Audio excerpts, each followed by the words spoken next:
एक छोटे से गांव में सोनिया नामी एक लड़की रहती थी।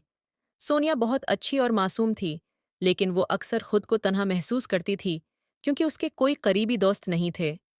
वो चाहती थी कि उसके भी बहुत सारे दोस्त हों, जिनके साथ वो बातें कर सके और खेल सके, मगर उसे समझ नहीं आता था कि वो लोगों से दोस्ती कैसे करे। एक दिन सोनिया गांव के बाजार में घूम रही थी कि उसकी नज़र एक पुरानी दुकान पर पड़ी। दुकान के अंदर बहुत सी पुरानी और नायाब चीजें थीं। सोनिया की नज़र एक खूबसूरत गड़िया पर पड़ी, जो एक शीशे की अलमारी में रखी थी।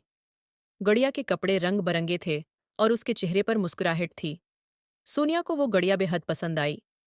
सोनिया ने दुकानदार से पूछा, क्या मैं ये गड़िया खरीद सकती हूँ? दुकानदार ने मुस्कुराते हुए कहा, ये कोई आम गड़िया नहीं है, ये जादुई गड़िया है।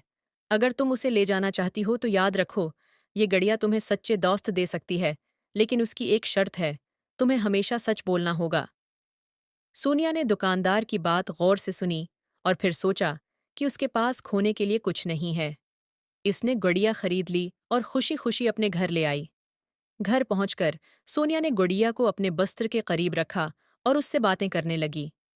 गुड़िया ने एक दिन अचानक बोलना शुरू कर दिया, सोनिया, अगर तुम मेरी बात मानोगी और हमेशा सच्चाई पर अमल करोगी, तो तुम्हारे बहुत से दोस्त बन जाएंगे। सोनिया हैरान तो हुई, मगर गुड़िया की बात मानने का फैसला किया। उसने खुद से वादा किया कि वो हमेशा सच बोलेगी और किसी से झूठ नहीं बोलेगी, चाहे सूरत-ए-हाल कुछ भी हो।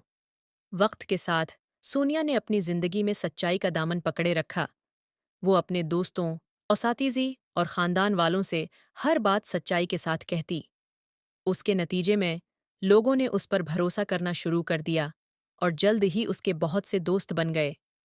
अब वो गांव की सबसे ज्यादा पसंद की जाने वाली लड़की बन गई थी। सोनिया को ये एहसास हुआ कि उसकी जादुई गुड़िया ने उसे एक कीमती सबक सिखाया है। सच बोलने से न सिर्फ उसकी इज्जत बढ़ी, बल्कि उसने सच्चे और मुखल्लिस दोस्त भी बना लिए। सबक: सच बोलने से न सिर्फ दूसरों का एतमाद जीता जा सकता है, बल्कि सच्चे और पायदार ताल्लुकात भी कायम किए जा सकते हैं। जिंदगी में सच्चाई का दामन पकड़े रहना ही कामयाबी का असल राज है।